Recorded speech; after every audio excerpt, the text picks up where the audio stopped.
کرنے کی اجازت دے۔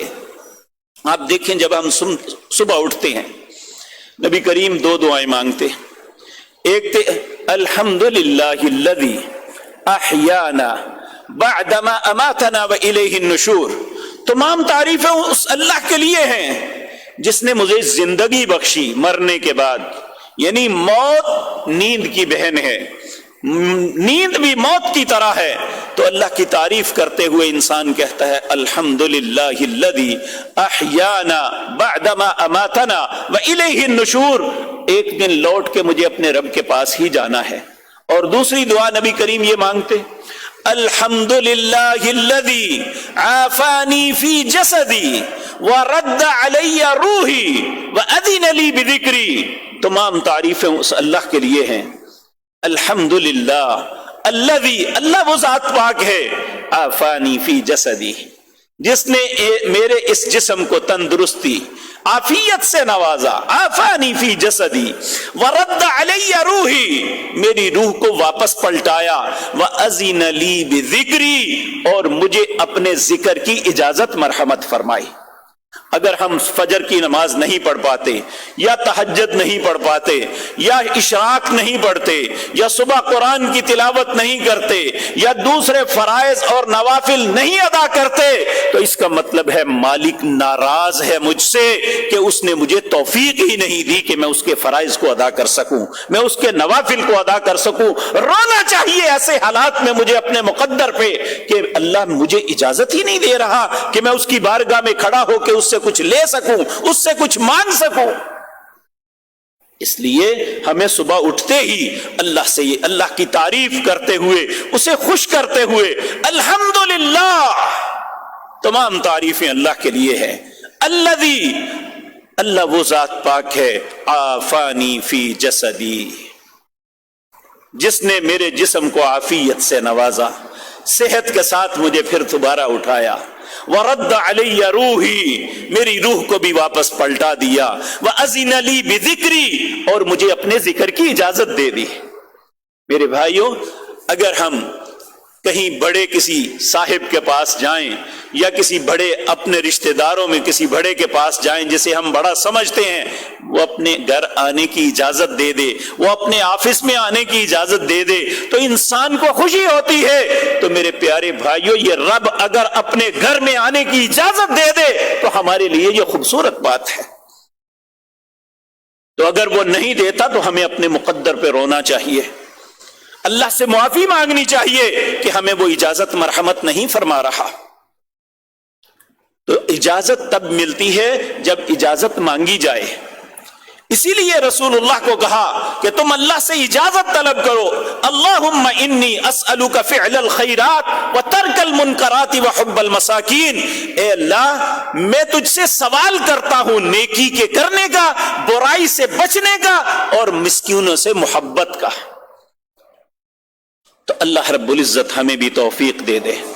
تو اس لیے یہ مہمان، یہ رمضان المبارک، یہ بابرکت مہینہ، یہ رحمتوں والا مہینہ جو آ رہا ہے، پہلی بات اللہ رب العزت، نبی کریم نے فرمایا شیطانوں کو باندھ دیا جاتا ہے اور جنوں کو بھی پابند سلاسل کر دیا جاتا ہے، وغلقت ابواب النار، جہنم کے دروازوں کو قفل لگا دیے جاتے ہیں، انہیں بند کر دیا جاتا ہے۔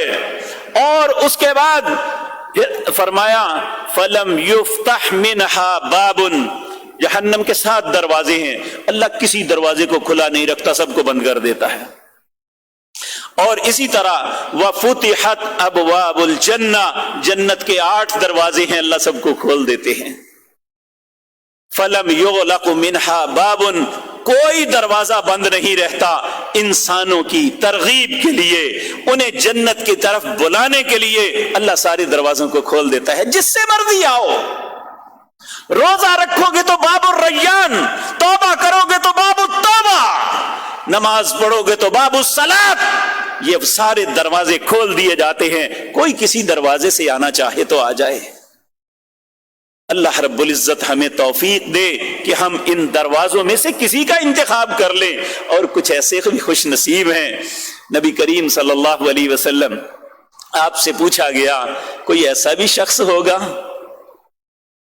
کہ جسے 8 دروازوں سے کہا جائے گا سب کہیں گے ادھر سے آ جاؤ؟ کہا ہاں میرے بندوں، میرے ساتھیوں میں ابو بکر وہ شخص ہے جسے 8 دروازوں سے بلایا جائے گا۔ اسی طرح ہر مسلمان اس رستے کو اپنا سکتا ہے۔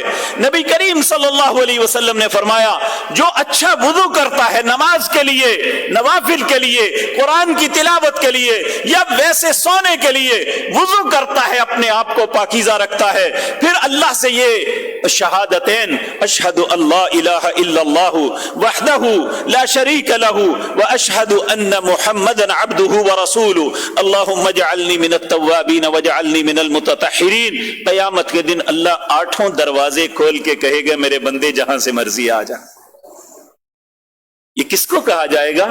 جو وضو کرتا ہے۔ وضو کون کرے گا؟ جس کے دل میں نماز کی محبت ہے، جس کے دل میں قرآن کی محبت ہے، جس کے دل میں نوافل کی محبت ہے۔ اللہ ہمارے دلوں میں نیکی کا پیار ڈال دے۔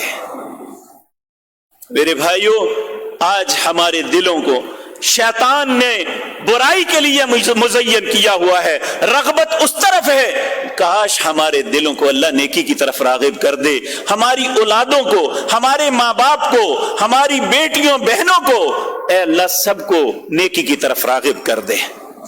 تو میرے عزیز بھائیوں، نبی کریم صلی اللہ علیہ وسلم نے ارشاد فرمایا، پھر اس کے بعد ایک فرشتہ اگر کل چاند طلوع ہو جاتا ہے تو اس چاند طلوع کے ہوتے ہی اللہ کی طرف سے ایک فرشتہ اسپیشلی دنیا کے اندر اعلان کرنے کے لیے مقرر کر دیا جاتا ہے۔ ہر دن اور رات وہ مسلسل انسانوں کے درمیان اعلان کرتا ہے، وَيَا بَاغِيَ الْخَيْرِ أَقْبِلْ وَيَا بَاغِيَ الشَّرِّ أَقْصِرْ، اے نیکی کا ارادہ کرنے والے اپنے قدم کو آگے بڑھا لے، اے برائی کا ارادہ کرنے والے اب تو اپنے قدم کو روک لے۔ یہاں تک کہ رمضان المبارک کے بعد شوال کا چاند طلوع ہو جاتا ہے، اس دن تک اللہ کی طرف سے یہ منادی کرنے والا ندا کرتا رہتا ہے۔ اور میرے بھائیوں، کبھی کان لگا کے سنو تو صحیح، تمہارا رب تمہیں کتنا چاہتا ہے کہ تم جہنم کی آگ سے بچ جاؤ۔